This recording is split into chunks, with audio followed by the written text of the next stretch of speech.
Change is hard. It stretches you, pushes you,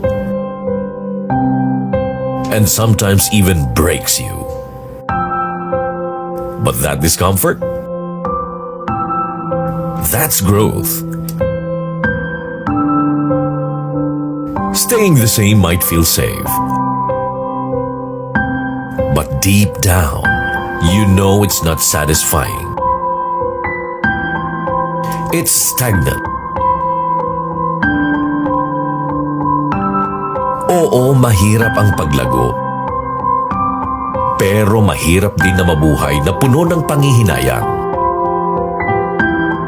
Mahirap ding makita ang iba na tinutupad ang kanilang mga pangarap habang pinipili mong manahimik sa sarili mong hangarin. Kaya ang tanong ay hindi kung mahirap ba ito. Ang tanong ay, sulit ba ang lahat ng ito sa huli?